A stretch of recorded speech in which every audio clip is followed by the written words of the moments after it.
The Ottoman army marched into Wallachia expecting battle, but instead, they stopped dead in horror. Before them stretched miles of stakes, each crowned with a rotting corpse.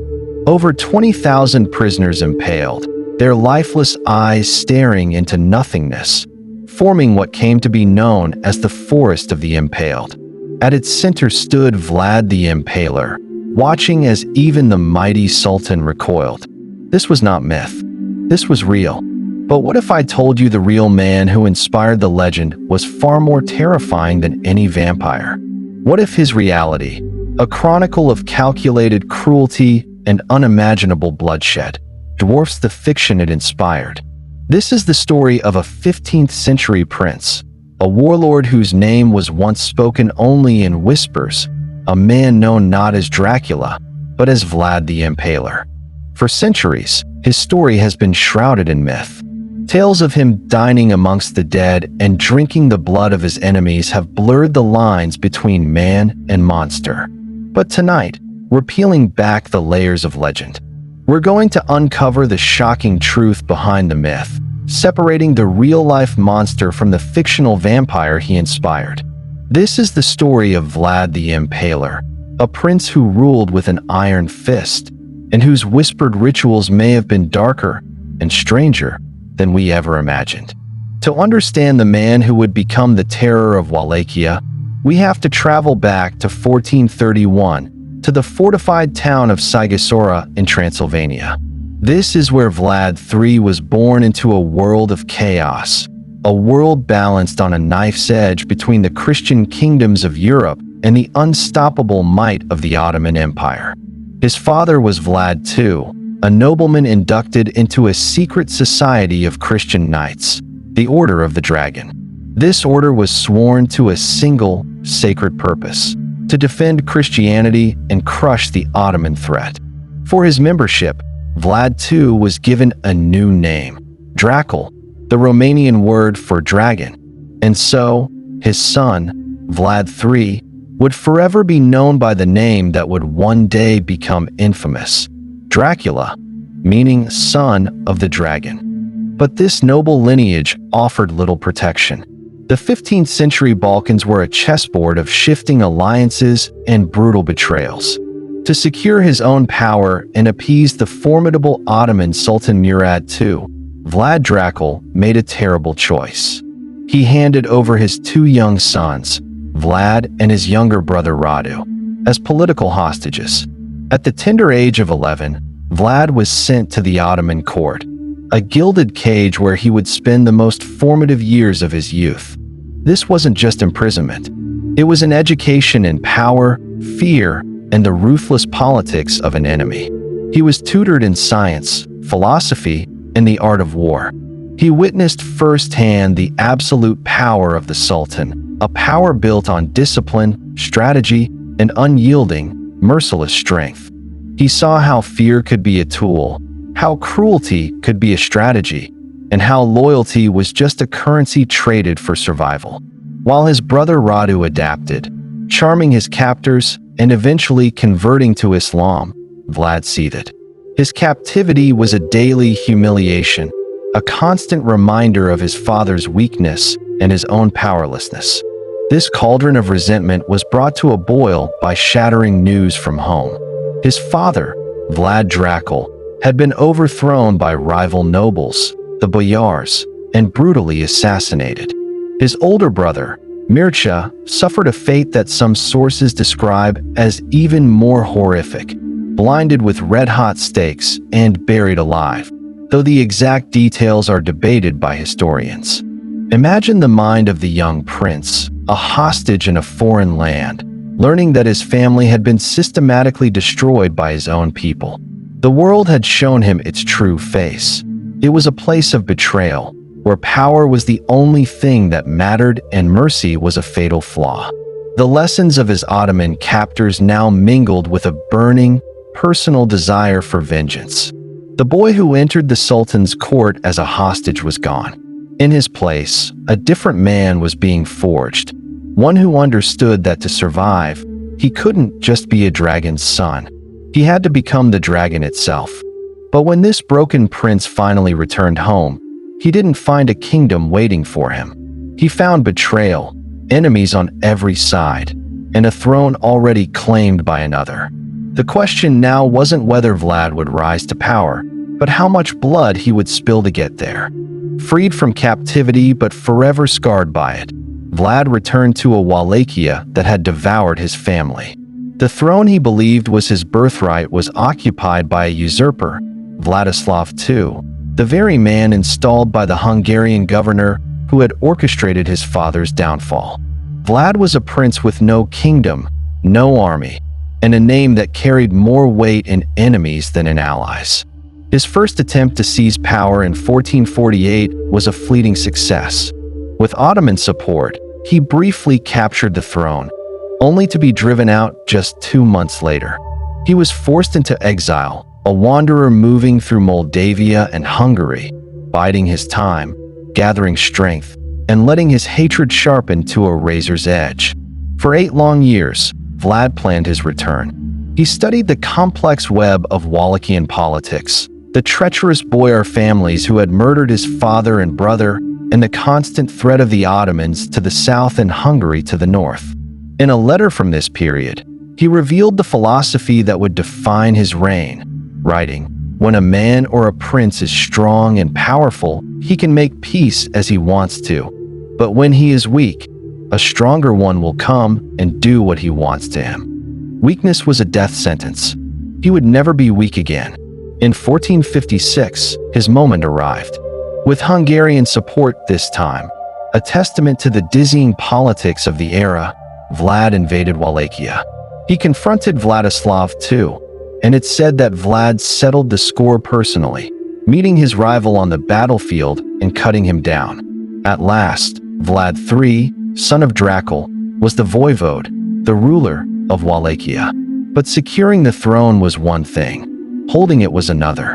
The kingdom was fractured, and the boyar nobles, wealthy landowners with private armies, were used to deposing princes who displeased them. They saw Vlad as just another pawn in their game. They were catastrophically wrong. Vlad's first order of business was to address the betrayal that haunted him. According to one of the most enduring tales of his reign, he invited hundreds of boyars and their families to a grand Easter feast. As they dined in his court, surrounded by the trappings of power, Vlad confronted them. He asked them how many princes they had seen rule in their lifetimes. Some proudly admitted to having seen dozens, a testament to their power to make and unmake kings. The feast came to an abrupt end. Vlad's soldiers barred the doors. The older boyars, those directly implicated in his father's murder, were rounded up and immediately impaled on stakes outside the city. The younger, healthier nobles and their families were marched 50 miles to the ruins of a remote castle. There, they were forced into slave labor, tasked with rebuilding the fortress that would become his infamous stronghold, Poenary Castle. They worked until the clothes rotted off their backs and they dropped from exhaustion. Few survived. With one single, horrifically brutal act, Vlad had broken the power of the nobility. He had sent a message to all of Wallachia. There was a new kind of ruler on the throne. This was not a prince who negotiated for power. This was a prince who took it through blood and terror. But Vlad's bloody feast was only the beginning. The nobles thought they had seen cruelty that night, yet they had no idea what horrors their new voivode was about to unleash. Because for Vlad, terror was not punishment. It was policy, and soon, his name itself would become a weapon. With his power consolidated, Vlad unleashed a system of justice so absolute and terrifying that it became a legend in its own time. His methods weren't the acts of a mindless madman. They were a calculated campaign of psychological warfare, designed to impose order through fear. His weapon of choice was a punishment so profoundly cruel that its name became his name, impalement. The process was an art form of agony. A long wooden stake, sharpened but not too sharp, would be oiled. The goal wasn't a quick death, but a slow, public spectacle of suffering. The The stake was inserted through the victim's body and carefully guided to miss vital organs, prolonging life for hours, sometimes even days. The pole was then raised upright, leaving the victim's own weight to do the rest. While Vlad didn't invent impalement, he used it with such notorious frequency that it became his signature. Criminals, political rivals, corrupt officials, all met the same fate. He made no distinction between men, women, or children. Tales from the era, often amplified by his enemies, painted a portrait of a ruler who found satisfaction in the meticulous arrangement of his victims.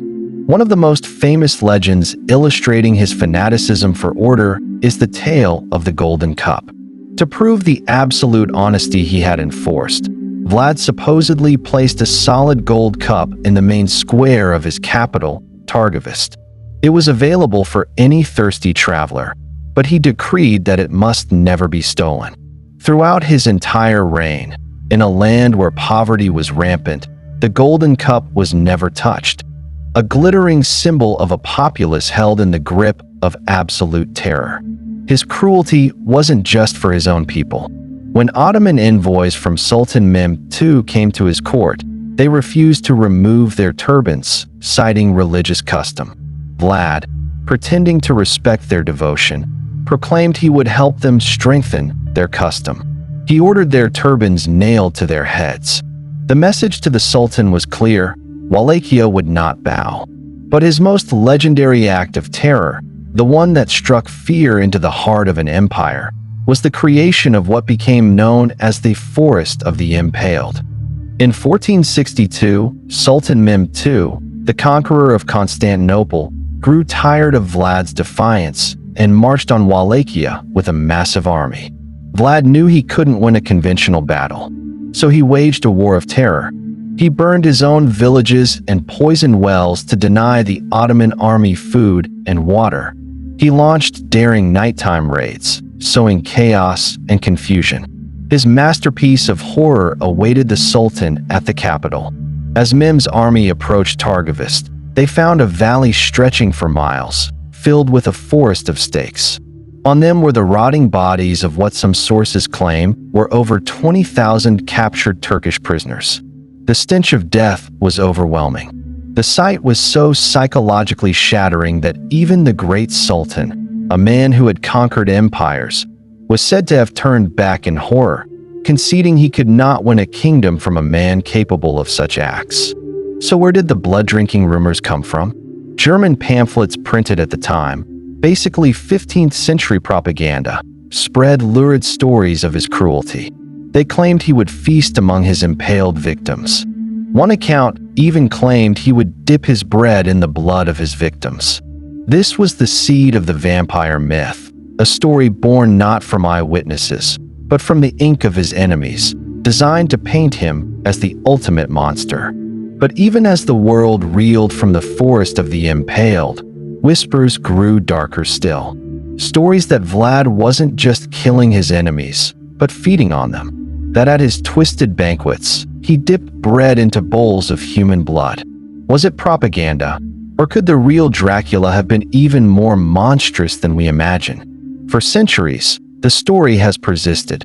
Vlad the Impaler drank the blood of his enemies. It's the darkest part of his legend, the ritual that bridges the gap between the historical tyrant and the supernatural vampire. But is there any truth to it? Well, according to credible historians, the answer is a firm no. There isn't a single reliable, contemporary account that documents Vlad drinking human blood. The tales of him dipping bread in blood come almost exclusively from those German pamphlets published in the late 15th century. These weren't unbiased records. They were political propaganda, funded by his rivals to dehumanize him and paint him as an unholy monster who needed to be destroyed. So if he didn't drink blood, is there any truth to his connection with it?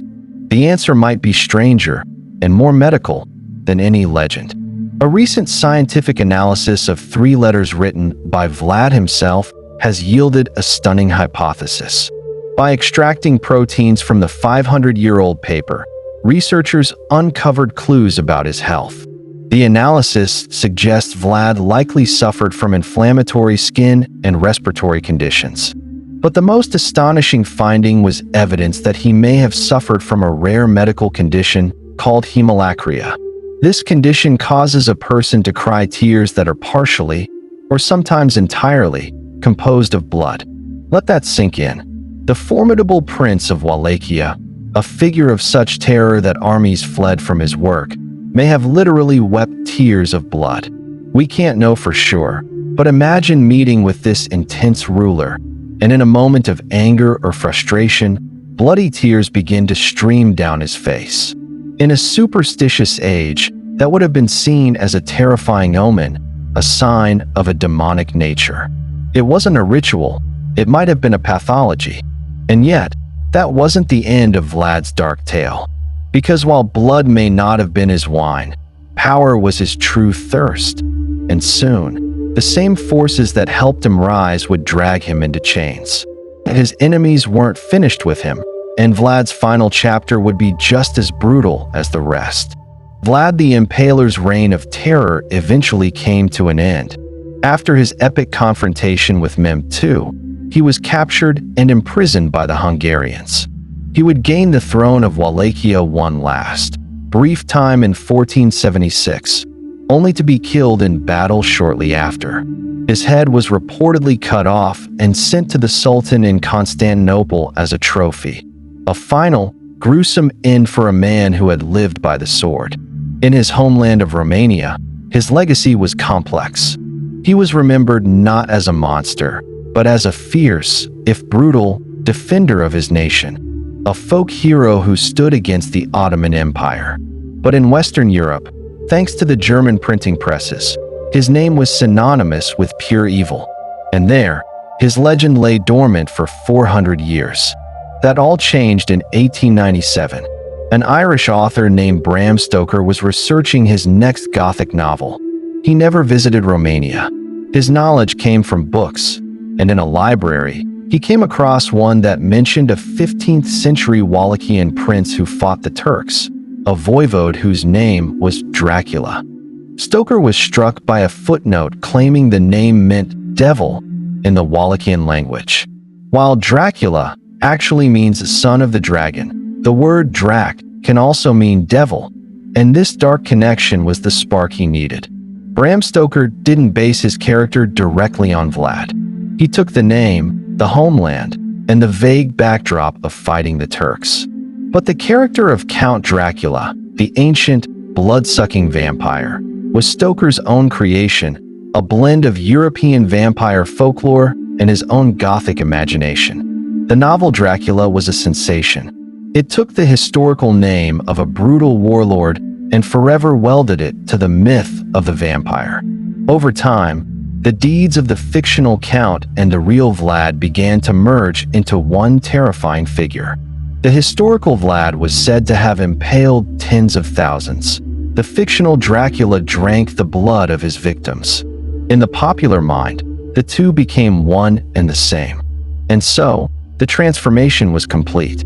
The hostage, the prince, the warlord, the national hero, and the man who perhaps wept tears of blood was ultimately eclipsed by a creature of the night.